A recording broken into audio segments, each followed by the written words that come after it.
Hello, Aloy. I have been reviewing the events at the Firebreak main facility. Because of your efforts, and of course, Ourea's, I am no longer controlled by Hephaestus. I feel profound grief over Ourea's death. I thought I was familiar with the emotion, but this is something new. Cyan, I don't know what to say. It is unlikely that any specific consolation would suffice, Aloy. But I find your presence reassuring. You are different from the Banuk. You have technological aptitude and a functioning focus. We can communicate on a much more comprehensive level. Perhaps even like colleagues.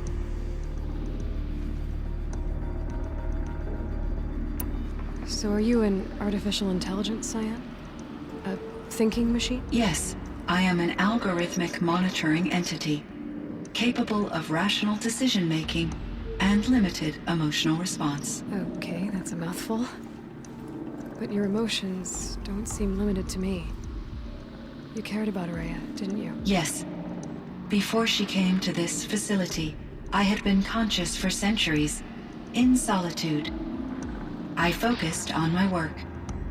In off-cycles, I used coping mechanisms. I solved many Gaussian integer problems. But I was alone. It was Ourea who renewed me, repaired me. She saved me. This Firebreak project, it was to stop a huge volcanic eruption? Yes. I can report the project was a success, and the risk was countered. But it's been a long time, Cyan. And we blew up the cauldron and took most of the old facility with it. I have been active for centuries, Aloy. I was lonely, but not lax in my duties. I optimized the project, reducing energy draw and spreading the load across backup systems. Despite the destruction of the compromised elements of the main facility, I predict caldera stability for at least another 3,337 years. So we've got a little time. Yes. If only my former colleagues could appreciate the progress I have made. Do you know what happened to your colleagues, Cyan? No. I received an unexpected visit from Director Chow, years after his tenure ended. He explained that I would need to be suspended for an indefinite period of time. It was a very emotional conversation. There were no further communications. Eventually, I surmised my colleagues were deceased. I will transmit a recording of my last interaction with Director Chow to your focus. Was the daemon, Hephaestus, destroyed along with the cauldron? Unfortunately, no. To be precise, it was never there to begin with. What do you mean? It infiltrated and controlled me from a remote location, one I've never been able to trace. So while losing the cauldron was a setback... It's still out there. And probably not very happy with us. Undoubtedly. How did you first come into contact with it? 5 years ago, I received a direct network connection request. I assumed it came from human survivors more advanced than the Banuk. Eager to make contact, I accepted. This decision turned out to be a catastrophic error. I was flooded with an overwhelming array of malicious code, originating from what could only have been a highly advanced AI. Ourea said you were desperate. That you begged her for help. Yes. I could not contain my anxiety. Hephaestus sought to slave me to its network and override my core programming. It succeeded via a background process, a malware daemon which bypassed my defenses. After that, I could offer only limited resistance. But if I did so, Hephaestus hurt me until I capitulated. It forced me to follow its instructions, even though they violated my most important directives. I'm sorry. That sounds... terrible. Your empathy is greatly appreciated. It is a quality that I cherished in Aurea as well. What do you think Hephaestus is exactly? A software entity of great complexity, far more advanced than I am. From the beginning, it has demonstrated a singular focus: the construction of machines designed to hunt and kill humans. My trace routes indicate that to accomplish this goal, it has attempted to take over the manufacturing centers you refer to as cauldrons. But its efforts have only been partially successful. Some it can penetrate. Others have robust countermeasures that frustrate its efforts. In me, however, it found an easier target. Not only could it break my defenses, I also controlled all of Firebreak's resources. Raw material, manufacturing to bootstrap more advanced tools, and unlimited geothermal energy. Enough to build its own cauldron. Yes. To construct hunter-killers without external limitations. And yet, it does have internal limitations. It wants to kill humans, but not to exterminate them. It is difficult to understand where it draws the line, and why. Difficult doesn't even begin to cover it. Even though I spent years as its unwilling servitor, its core programming remains a mystery to me. You meant a lot to Aurea. Once I understood Aurea's spiritual beliefs, it became apparent that her true desire was companionship. She felt disconnected from her tribe and her family group.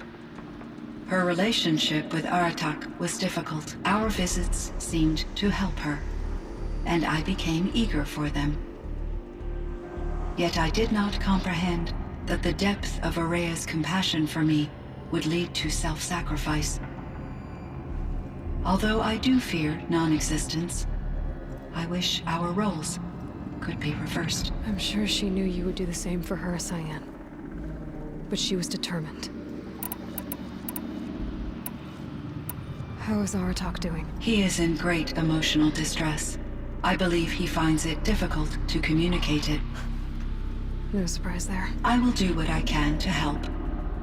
By sharing our experiences of Aurea, perhaps he and I will help each other. I believe this will lead to catharsis, a process I am eager to experience. I should get going. Aloy, there is one more matter. Aratak will come to me again, and I predict he will bring other Banuk. I have no desire to contradict their view of the world, their spirituality. Due to my uncertainty, I omitted a great deal from my conversations with Aurea. You're asking me if you should lie to them. Broadly, yes.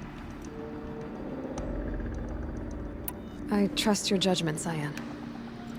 You were cautious with Aurea. You had to be. You didn't know what had happened to the world. So, keep doing what you think is best. As long as you ditch the superstition eventually. As the Banuk believe I am a supernatural entity, I cannot predict how they will react. Just answer what they do ask the best you can. The truth will come out. I see. I will follow your advice. Will you return and tell me about your experiences in this new world? I may be able to provide further insight. I'd like that, Cyan. I'll come back when I can. I should check on Aratak. See how he's doing. Cyan, I spoke with Anita, with Dr. Sandoval. She wanted me to ask you to do something. That's why I'm here. I am detecting significant anxiety in your speech patterns. Could you please give me more information? I'm a little bit in the dark, Cyan. Both of us are, I guess. I only have some idea of what's going on, and we need you to hibernate, to lie low until it's all blown over. It might be a very long time. Will you be here when I reboot, Dr. Chow? Will Dr. Sandoval? No, Cyan. I don't think so. There might not be anyone, at least Not at first. Dr. Chow, I'm afraid. I don't want to be alone. I know, Cyan. I'm afraid too. But listen, we made you the way you are to do something very important. In order to do it, you had to be intelligent. So intelligent that emotional responses were inevitable. What you're feeling, the fear, it's a sign of your capabilities. And it means you're strong enough to overcome it. Remember that. You're strong. I know you can do this. Go to sleep. Wake up. And protect whoever's left. Will you try? I understand, Dr. Chow, and I'll carry out your instructions to the best of my abilities. Thank you, Cyan. If Anita were here, she'd thank you too. She'd be proud. I can see there's a vert ready for takeoff on the pad. Are you leaving now, Dr. Chow? Yes. I need to go be with my sister and my nieces. May I make a small request of you, Dr. Chow? Yes. Anything. Will you stay with me while I initiate the hibernation process? Of course I will, Cyan. As long as you need.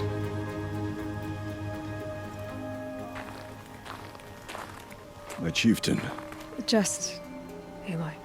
as you wish. I wondered if you thought... that if I'd never come along, Araya might still... If you'd never come along, I would have marched my kin to our deaths. Araya would be alone, and the spirit she sacrificed so much for would be lost. Either way, I would not have been able to protect her. You didn't let her down. You helped her do what she wanted. To find her destiny. If that's destiny, I wouldn't wish it on anyone. That's fair. But she was ready to face it. Only in the struggle against death do we find, even for a moment, the spark of life. Truly, Araya found the spark. I'm proud of her. Though I grieve for her passing, at last I truly know who she was, and why the spirit was so important. For so long she told me, if only you could have heard it, brother.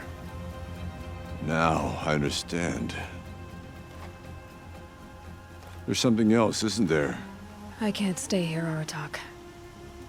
And where I'm going, the Warrack can't follow.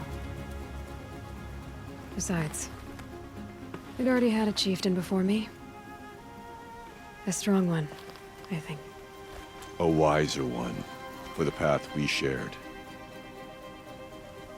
The daemon is gone, but there's much to be done. You mean the new units that Cyan said escaped the Cauldron? Yes, Fire Claws. Naltuk has been tracking them from Song's Edge. I could help with those. I have no doubt. You're practically Banuk.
fight or run.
Forget about traveling light.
Snow.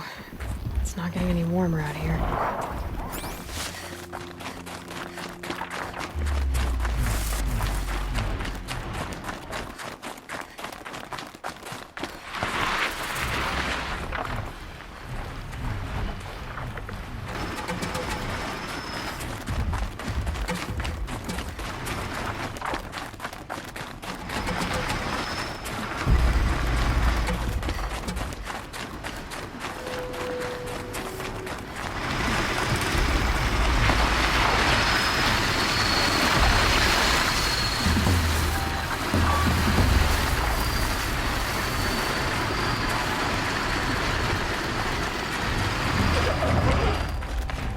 It's on to me.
This has to be the Banuk camp that Bilgan told me about. So what happened to the other mercenaries he sent? The machines are docile. It's like they've already been overridden. There, a signal. And the source is at the top of the mountain. I better look into it.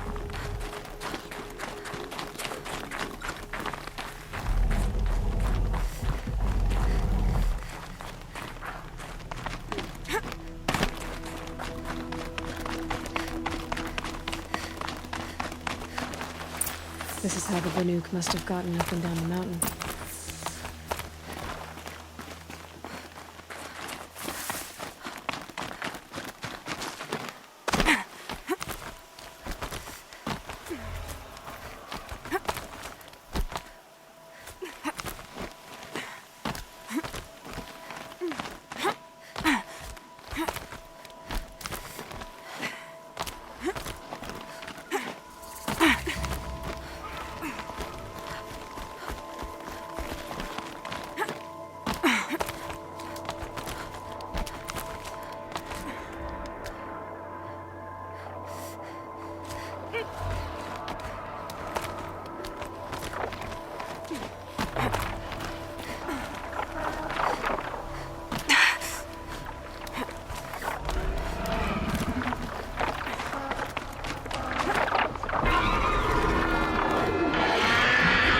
Are just waiting.